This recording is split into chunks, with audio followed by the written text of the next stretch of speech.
vessel. In the unlikely event of an emergency, you will hear 7 short blasts followed by 1 prolonged blast on. If you hear this signal, please make your way to the life jacket assembly following the assembly station direction signs displayed. The buoyancy apparatus on the top deck is in fact a seating, which will accommodate, along with the open reverse life rafts, 860 passengers. The crew will be on hand to give instructions and advice. Please note that smoking is not permitted on any part of the vessel, and we also ask you not to stand on the seats or sit on the ship's rails. We advise you to remain seated throughout the journey, particularly when arriving and leaving terminals, and we ask cyclists to alight after all foot passengers have left the vessel. On the main deck of this vessel. And we're off. Who's that?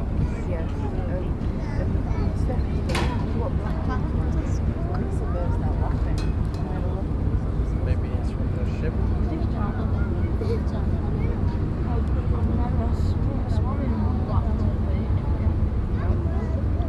That the Everton thing right up there, John? The Everton Stadium. Is it that way? She knows everything, Kim, I don't.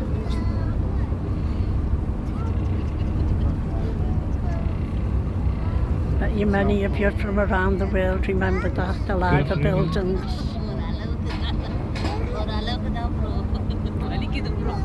I'm just leaving the pier head now off to see him. Good afternoon, ladies and gentlemen. Good afternoon, lad. Welcome aboard the Royal Iris of the Mersey. My name is Richard MacDonald and I'm going to be your live tour guide for this tour. Hello. Hello. Hello! Yeah. Those of you who've been on the ferry before might be used to hearing the recorded commentary, but today you have the benefit of a live guide, blue badge guide, that's me. Hey, that's nice. Oh, That's nice. And that's because, of course, we've got a very special visitor to our river today in the form of the Queen Mary II, Cunard's flagship. One of the largest passenger ships in the world. Ooh. Has come to visit Liverpool in celebration of its 400th transatlantic crossing. So this ferry has got a very special opportunity for us to get as close to the ship as you can without actually being on board us. And you'll probably get a chance for some fantastic photographs from some amazing angles that you can't get from shoreside. I'll try. So as well as fitting in all the usual sightseeing and telling you about all the buildings and structures and history of the River Mersey and the Liverpool and Wirral sides of it, I'll get you near it, don't worry. Queen Mary too. And I hope you've all brought your arms with you, because you're going to be doing a lot of waving. Because every time we go past the boat, people are on their balconies waving at us. Okay, I hope so. So make sure you give them a nice warm Liverpool welcome and wave back. I've just been round that side getting them to wave, and only one person waved. So like I said before, the Queen Mary II is the flagship of the Cunard fleet. Cunard as a company actually started in Liverpool. Oh we are, let's get it on. Ship set sail from It's out and about, get on. It set out from Hamburg Dock, travelling to Halifax, Nova Scotia. Come on, let's get a photo. That journey took 12 days. This'll be on my YouTube. The boat I'm on both, but it'll be on it. A paddle steamer called the Britannia, and it was only 150 feet long, which means that it was only 50 feet longer than the actual ferry boat we're on today.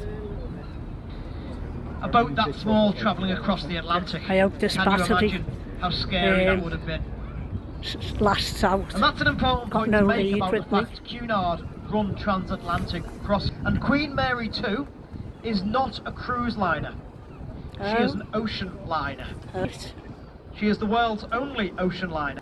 The difference being that she is not designed for slow pleasure cruises around the world, although she can do that. She is actually designed to handle the biggest and heaviest waves that the North Atlantic has to throw at her. Oh, I wouldn't fancy that. In order to do that, she is built incredibly strongly. She is one of four now, sisters. However, her hull has 40% more steel in it. I'm on the other than side Queen of the ship Victoria that I showed you or on the Queen last Anne video. or the Queen Elizabeth. I'm on the And that seaside steel is there now. to reinforce the hull to make it handle very heavy waves. There's no one on the balconies as yet. She's also got highly powerful engines on her. So whereas a normal cruise ship might be able to travel around 22 knots, the top speed of Queen Mary 2 is 35 knots. So she can really lay down the speed when she wants to. Is anyone There you go, waving plenty of yet? people to wave at, give them Where? waves, Oh, wave yeah. back. It is, of course, That was me absolute luxury. whistling. Some of the more expensive cabins on board, they're called suites. Actually, they're not cabins, they're called the Queen's Grill Suites. They start from £10,000 Wow. and they can go up to 100,000. My God. But for that much money, you actually get a butler included. So that's A not bad, is butler? it? Someone to buttle for you. Oh, I'll go for 2 weeks next time. So let's see if we can get the people in the very expensive cabins to give us a wave, and if Where you're very are they? lucky, you might be able to hear their jewellery rattling. How do you know which are the expensive ones? They all look the same to me. They are 10% discount. The interesting thing about Yeah. Queen Mary 2 is that Cunard, when they designed her, they had to make a big decision because she was built, she launched in 2004. At that time, the Panama Ship Canal was still quite narrow, and they had to decide whether Yeah, they should there's build people waving. this ship able to travel down the Panama Ship Canal or not. They decided against it. So See, she is they now always what wanna they know call where a the whistle's coming post-Panamax from. vessel. She is too big to There's fit down loads the over Panama there, Ship Canal look. when she was built. That's because Cunard prided the fact that it was about luxury rather than convenience. And they would rather take the ship all the way around the Cape than cut it off by going through the Panama Ship Canal. Because it was, like I say, luxury over convenience. Thank you! From stern to bow, she is 1,132 feet long. That's about 354 meters. She weighs 149,000 tons. I don't know how they found scales big enough to weigh her. She has a crew of over 1,000 people and a passenger capacity of 2,695. The naval architect who designed it was a man called Sir Stephen Payne. Dr. Stephen Payne, OBE. And Stephen Payne had wanted amazingly from the age of about 5 years old to be a shipbuilder. However, when he was growing up, the age of the ocean liner was past. People didn't build them anymore. But he said that's what he wanted to do, and he worked very hard to do it. He had the constant encouragement of an old teacher of his who helped him get where he wanted to be with his career. And when he got the commission to design Queen Mary 2, he was very proud. However, the old teacher he had passed away just before the ship was launched. And Stephen managed to hide a memento tutor somewhere within the superstructure of Queen Mary 2. And he hasn't told anybody where it is. And he said the only way you'll find you'd it have is found when they out. take the boat apart. So what a way to commemorate evidence. somebody who's been your mentor by giving them the The Everton Stadium. own memento inside a massive ship. Look at the front of the Queen Mary 2, you'll see she's got a very pointed bow. Yes, she has. If you look on your right side, we're just coming past the Isle of Man ferry terminal. So Cunard, like I said, started in 1840. Ooh, it's chilly. However, the earliest steamships to travel on the River Mersey There's the were Isle of actually Man. the man boats. Yeah, The Ben Manx McRae. Steam Packet Company was founded in 1830, The Ben 10 McRae. years before Cunard. And it's still going today, although I must add, it doesn't use steam-powered ships anymore. It has modern-day catamarans. The new Isle of Man ferry terminal cost £70 million, was paid for by the Isle of Man government. And you can tell it's the Isle of Man because it's got the 3 legs of man as the symbol. That's the flag of the Isle of Man. The official name of it is the Triskelion.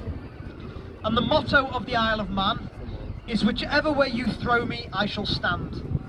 Oh, that's good. That's because it's got 3 legs, obviously, and you can land on it. For those of you at the front of the ferry today, ahead of us and to the right hand side, you'll get a fantastic view of the new Bramley-Moore Dock Stadium, Everton's new football ground. £760 million football ground. Don't worry, if you're at the back of the boat, you'll see it on our way past as well. And you might also see the enormous red bulk of the Stanley Dock Tobacco Warehouse. That is the big red and brown brick building that is behind the stadium. When that warehouse was built, Liverpool was at the height of its power. In fact, Liverpool at its height had over 7 minus docks and 23 miles of quayside. And at one time, a third of all shipping in the world was connected Things to I Liverpool. do for you lot. Mid-19th century, Liverpool was actually considered to be the second financial capital of Britain after London, with more millionaires per head of population than anywhere else. Hopefully you can see the Stanley Dock Tobacco Warehouse now. That's the big red and brown building with the crane on top of it. It was in use up until the 1970s, but it was really the 1970s that saw the end of Liverpool's historic docks. And the reason is that most cargo changed over to being delivered in containers. And there was no longer a need for dockers to load and unload ships manually. And so all the docks and all the buildings fell into disuse. The warehouse is now being converted into apartments. But to give you an idea of how big it is the biggest brick warehouse in the world. 27 million bricks in that building. Bloody hell. I counted them all last night just to make sure for you. Yeah. And there is the Bramley-Moore Stadium as well. The Everton's new football ground, 53,000 capacity, and Everton's third football ground. So of course we know that Everton currently play at Goodison Park, but before they played at Goodison Park, they actually played at a little place called Anfield. It was only because they had an argument with the owner over the rent that they decided to move to Goodison Park. That left John Holding with a football ground but no team to play there, so he paid for his own team to be founded, and that was Liverpool Football Club. Any Blues on board? Give me a cheer, Everton fans. It's only him. Go on. Go on, make a show of yourself. It's only one lad. Any Tranmere fans? No. There we go, we got some. I think the Tranmere fans won that one He's actually. the only Evertonian on board. On your right hand side you'll see Liverpool's docks as well, the North Docks, and we're coming now towards Seacombe. So just appearing on the right hand side of the vessel you'll be able to see Wallasey Town Hall, which is a large sandstone building overlooking the river with a huge tower on it and a massive flight of steps going up to it. Possibly the only town hall that's been built back to front, because the grand entrance faces the river and not the town.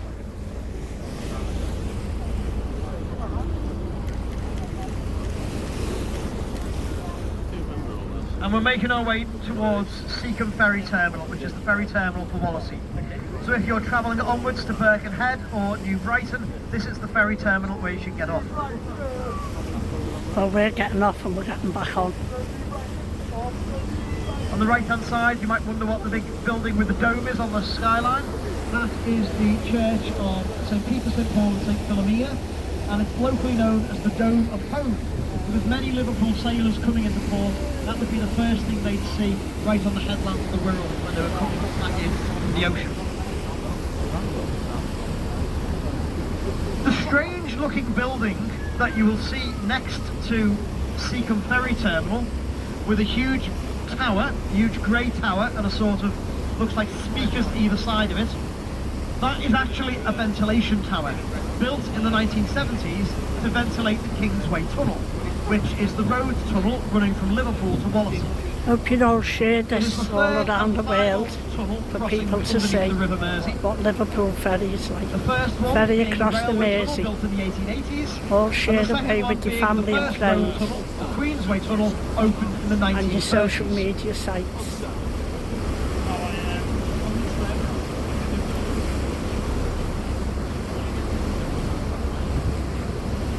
The Wirral side that we're coming to now is traditionally known as the Cheshire side of the River Mersey, and the right hand to the other side, the Liverpool side, is known as the Lancashire side. If you time it just right, you might be able to get a photograph of the liver birds either side of Queen Mary's funnel.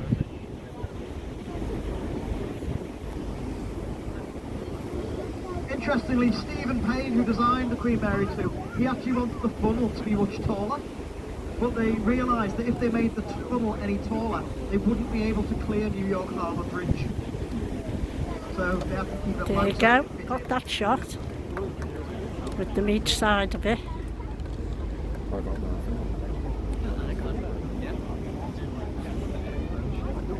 Boss photographer and video, aren't they? Aren't I? For 75 years of age. It's a bit of a mop, doesn't it? We are coming into Seacombe Ferry Terminal now. Seacombe Ferry Terminal, if you look closely at Seacombe, you will see there's a big yellow bell hanging up in the ferry terminal. That was actually the original fog bell.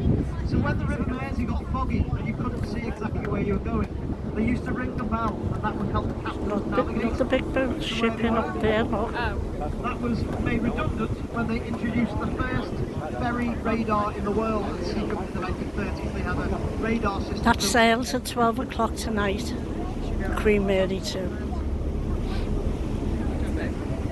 Also at Seacombe is the Eureka Children's Science Centre. So if you're interested in science at all, then Eureka is the place to go. For kids between 4 and 14, well worth a visit. Got that in. So we are coming into Seacombe now, so I'm going to be quiet for a bit. Queen Mary 2 behind me. I hope you've enjoyed your journey today, and I hope you have a safe onward journey wherever you're going. And I hope you're back on the ferries in the future.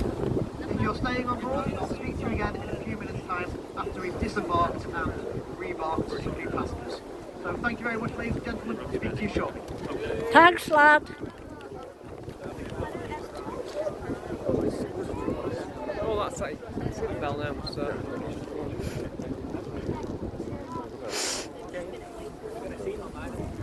I'm freezing. Got straight in my head and I've got image round the hood.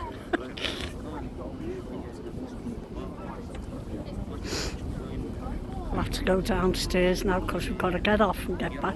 Go up that ramp and get back on.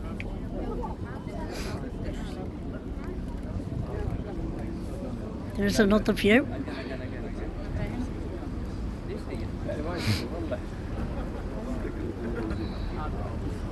Hope you've all enjoyed this, and please share it away to all your social media things. Tell all your friends about me, because you know I'm the best one on here anyway.